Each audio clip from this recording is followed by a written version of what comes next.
दर्शक बंधु आपण माने तो जानती कि संसार रे जहाँ भी किछि होइथाए ताहा सब ईश्वर को इच्छा ही होइथाए। कारण ए संसार को सही सर्वशक्तिमान ईश्वर ही निर्माण करिसंती।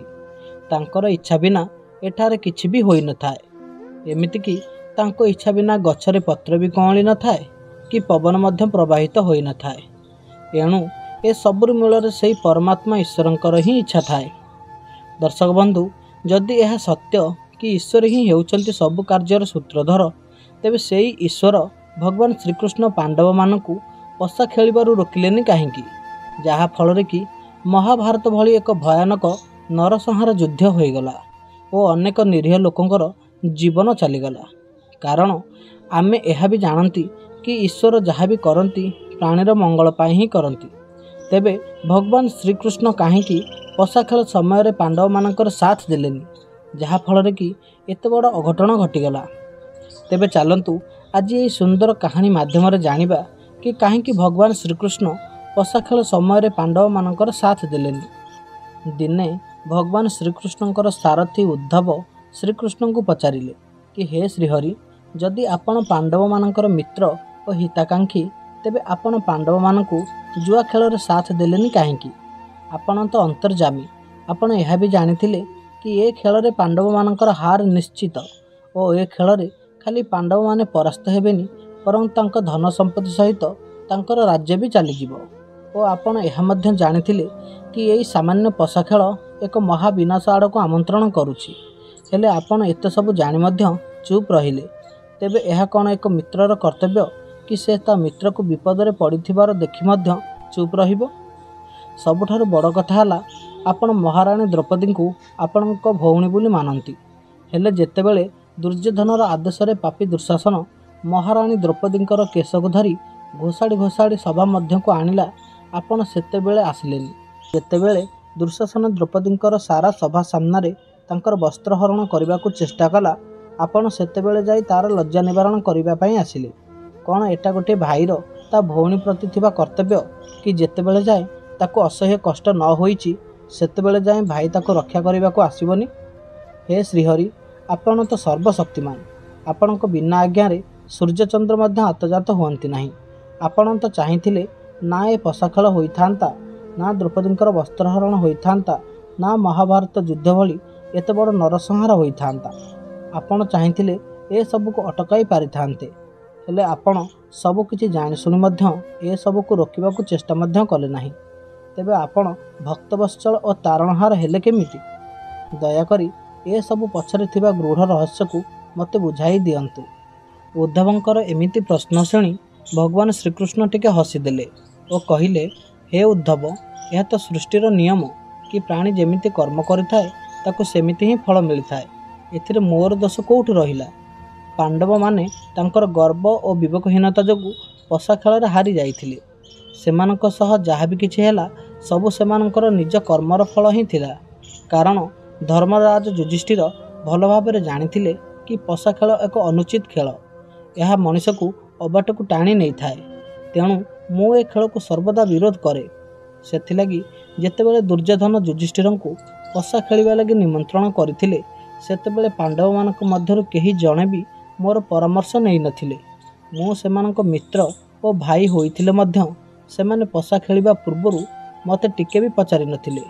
आउ जेतेबेले मु स्वयं ए समाचार पाई हस्तिनापुर रे पहुंचीथिली, सेतेबेले पांडव माने निजर नीच बुद्धिर प्रमाण देई मते पशा खेला जाउथिबा गृह मध्य को प्रवेश करने को बारण मध्य करथिले। तेबे तुमे कह उद्धव, मु पशा खेल मध्य को केमिति जाई पारिथांती? दुर्योधन पापी हेले मध्य एक बुद्धिमान व्यक्ति अटे। कारण से जानिथिला कि पशा खेल विषय रे तार बेसी ज्ञान नाही और से युधिष्ठिर को पशा खेल रे परास्त करि परिबो नाही। तेणु से निजर विवेक खटाई तार मामू शकुन को पशा खेलाइबा को बाछिला। हेले युधिष्ठिरंकर निज बुद्धि और चतुरता उपरे एते गर्व होई जाइथिला जे से शकुन के एक खल और चतुर लोक जानि मध्य तांको सह पशा खेलिबा को राजी होई गले।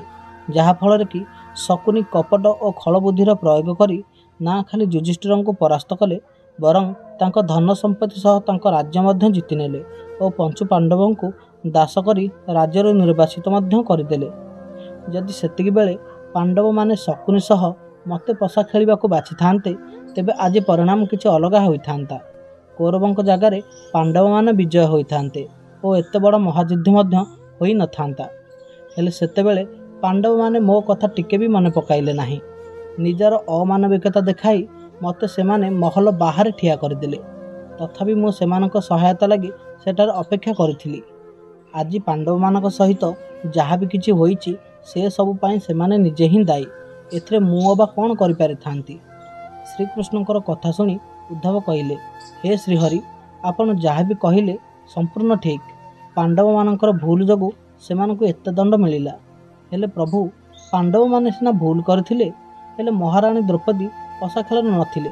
ତାଙ୍କର ତ କିଛି ଭୁଲ ନଥିଲା, ତେବେ ତାଙ୍କୁ ଏତେ ବଡ଼ ଦଣ୍ଡ କାହିଁକି ମିଳିଲା?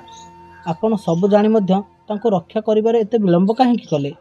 ଉଦ୍ଧବଙ୍କର ପ୍ରଶ୍ନ ଶୁଣି ଶ୍ରୀକୃଷ୍ଣ କହିଲେ, ହେ ଉଦ୍ଧବ, ଧର୍ମରାଜ ଯୁଧିଷ୍ଠିର ପଶା ଖେଳରେ ଏତେ ନୀଚ ସ୍ତରକୁ ଖସି ଯାଇଥିଲେ ଯେ ସେ ନିଜର 4 ଭାଇଙ୍କ ସହିତ ତାଙ୍କ ପତ୍ନୀଙ୍କୁ ମଧ୍ୟ ବାଜିରେ ଲଗାଇ ଦେଇଥିଲେ, ଯାହାଫଳରେ କି ଏତେ ବଡ଼ ଅଘଟଣ ଘଟିଗଲା।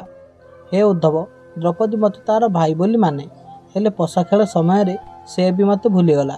ସେ ମୋତେ ଥରେ ହେଲେ ବି ପଶା ଖେଳ ବିଷୟରେ କହିନଥିଲା। ଆଉ ଯେତେବେଳେ ପାପୀ ଦୁଃଶାସନ ତା ସହ ଦୁର୍ବ୍ୟବହାର କଲା ଓ ତାକୁ ଘୋଷାଡ଼ି ଘୋଷାଡ଼ି ସଭା ମଧ୍ୟକୁ ଆଣିଲା, ସେତେବେଳେ ମଧ୍ୟ ସେ ମୋତେ ସାହାଯ୍ୟ କରିବାକୁ ଡାକିଲାନି ଓ ସେ ନିଜର ରକ୍ଷଣ କରିବା ଲାଗି ନିଜେ ଚେଷ୍ଟା କରିଥିଲା। ହେଲେ ଯେତେବେଳେ ସେ ଜାଣିଲା କି ସେ ତା'ର ନିଜର ଲଜ୍ଜାକୁ ରକ୍ଷା କରିବାକୁ ଅକ୍ଷମ, ସେତେବେଳେ ଯାଇ ସେ ମୋତେ ସ୍ମରଣ କଲା। ସେ ଭାବୁଥିଲା କି ତା'ର ମହାଶକ୍ତିଶାଳୀ ପତିମାନେ ତାକୁ ରକ୍ଷା କରିବେ, ହେଲେ କେହି ବି ତା'ର ରକ୍ଷା କରିପାରିଲେ ନାହିଁ। କିନ୍ତୁ ଯେତେବେଳେ ସେ ନିଃସହାୟ ହୋଇ ମୋତେ ଡାକିଲା, ସେତେବେଳେ ମୁଁ ବିନା କାଳ ବିଳମ୍ବ କରି ତାକୁ ରକ୍ଷା କରିଥିଲି।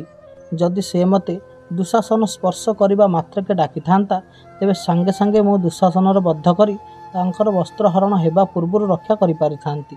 ହେଲେ ସେମିତି କିଛି ବି ହେଲା ନାହିଁ। ଏବେ ତୁମେ କୁହ, ଏଥିରେ ମୋର ଦୋଷ କେଉଁଠି ରହିଲା? ମୁଁ ତ ସର୍ବଦା ତାଙ୍କୁ ସାହାଯ୍ୟ କରିବାକୁ ତତ୍ପର ଥିଲି, ହେଲେ ସେମାନେ ତ ମୋତେ ହିଁ ଭୁଲି ଯାଇଥିଲେ। ଯେତେବେଳେ ମୁଁ ଦେଖିଲି କି ଯଦି ଯୁଦ୍ଧରେ ମୁଁ ପାଣ୍ଡବମାନଙ୍କୁ ସହାୟତା ନ କରିବି ତେବେ ସେମାନେ ହାରିଯିବେ, ସେତେବେଳେ ମୁଁ ପାଣ୍ଡବମାନଙ୍କ ସପକ୍ଷରେ ରହି କୌରବ ସେନା ସହ ଯୁଦ୍ଧ କଲି ଓ ପାଣ୍ଡବମାନଙ୍କୁ ବିଜୟ ମଧ୍ୟ କରାଇଲି। ଏ ଯୁଦ୍ଧରେ ମୋର କିଛି ସ୍ୱାର୍ଥ ନଥାଇ ମଧ୍ୟ ମୁଁ ପାଣ୍ଡବଙ୍କ ସପକ୍ଷରେ ଯୁଦ୍ଧ କରିଥିଲି, କାରଣ ପାଣ୍ଡବମାନେ ଭୁଲ କରିଥିଲେ ମଧ୍ୟ ସେମାନେ ଧର୍ମ ଓ ନ୍ୟାୟରେ ଥିଲେ। ଯୁଦ୍ଧରେ ତ ପାଣ୍ଡବମାନେ ବିଜୟ ହେଲେ ଓ ରାଜ୍ୟଭୋଗ କଲେ, ହେଲେ ମୋତେ କ'ଣ ମିଳିଲା? ମୋର କିଛି ଦୋଷ ନଥାଇ ମଧ୍ୟ ମାତା ଗାନ୍ଧାରୀ ମୋତେ ଅଳ୍ପ ବୟସରେ ମୃତ୍ୟୁ ହୋଇଯିବାର ଅଭିଶାପ ଦେଲେ। ପାପ କଲେ କିଏ? ରାଜ୍ୟଭୋଗ କଲେ କିଏ? ହେଲେ ଅକାରଣରେ ଦଣ୍ଡ ପାଇଲି ମୁଁ। ଏବେ ତୁମେ କୁହ ଉଦ୍ଧବ, ବାସ୍ତବରେ ଅନ୍ୟାୟ କାହା ସହ ହୋଇଛି? ଈଶ୍ୱରଙ୍କର ଧର୍ମ ହେଲା ପ୍ରାଣୀକୁ ତା କର୍ମର ଉପଯୁକ୍ତ ଫଳ ଦେବା। ଯଦି ସେ ଖରାପ କର୍ମ କରିଥାଏ ତେବେ ତାକୁ ଖରାପ ଫଳ ମିଳିଥାଏ, ଆଉ ଭଲ କର୍ମ କରିଥିଲେ ତାକୁ ଭଲ ଫଳ ମିଳିଥାଏ। ତେବେ ମୁଁ ସେମାନଙ୍କ ସହ ଅନ୍ୟାୟ କଲି କେମିତି? ବାସ୍ତବିକ କଥା ହେଲା, ପ୍ରାଣୀ ତା'ର କର୍ମର ଫଳ ହିଁ ଭୋଗ କରିଥାଏ, ମୁଁ କିଛି ବି କରିନଥାଏ। ଶ୍ରୀକୃଷ୍ଣଙ୍କ ମୁଖରୁ ଏମିତି କଥା ଶୁଣି ଉଦ୍ଧବ ଭାବବିହ୍ୱଳ ହୋଇପଡ଼ିଲେ ଓ ତାଙ୍କ ପାଦ ଧରି କହିଲେ କି ହେ ଶ୍ରୀହରି, ବାସ୍ତବରେ ଯାହା ବି ହୋଇଛି ଉଚିତ ହିଁ ହୋଇଛି। ଦର୍ଶକ ବନ୍ଧୁ, ଈଶ୍ୱର ସର୍ବଦା ଆମକୁ ଆମର କର୍ମ ଅନୁସାରେ ଫଳ ହିଁ ଦେଇଥାନ୍ତି। ଆମେ ଯେମିତି ମଞ୍ଜି ବୁଣିଥାନ୍ତି ସେମିତି ଫସଲ କାଟିଥାନ୍ତି। ଏଥିରେ ଈଶ୍ୱରଙ୍କର କିଛି ବି ଦୋଷ ନଥାଏ। ବରଂ ଆମେ ଏତେ ପାପ କରି ମଧ୍ୟ ଯେତେବେଳେ ସମ୍ପୂର୍ଣ୍ଣ ସମର୍ପଣର ସହିତ ଈଶ୍ୱରକୁ ଡାକିଥାନ୍ତି, ସେତେବେଳେ ଈଶ୍ୱର ଆମର ସବୁ ଭୁଲକୁ କ୍ଷମା କରି ଆପଣେଇ ନେଇଥାନ୍ତି। ଦର୍ଶକ ବନ୍ଧୁ, ଆଶା କରୁଛି ଭଗବାନ ଶ୍ରୀକୃଷ୍ଣଙ୍କର ଏହି ଅମୂଲ୍ୟ କାହାଣୀଟି ଆପଣଙ୍କୁ ନିହାତି ପସନ୍ଦ ଆସିଥିବ। ଯଦି କାହାଣୀଟି ଆପଣଙ୍କୁ ପସନ୍ଦ ଆସିଥାଏ ତେବେ ଭିଡ଼ିଓଟିକୁ ଲାଇକ୍ ଆଣ୍ଡ ସେୟାର କରିଦେବେ। ଆଉ ଏଇଭଳି ଭଲ ଭଲ କାହାଣୀ ଶୁଣିବା ଲାଗି ଆମ ଚ୍ୟାନେଲଟିକୁ ସବସ୍କ୍ରାଇବ୍ କରିଦେବେ। ଜୟ ଶ୍ରୀକୃଷ୍ଣ। ଧନ୍ୟବାଦ।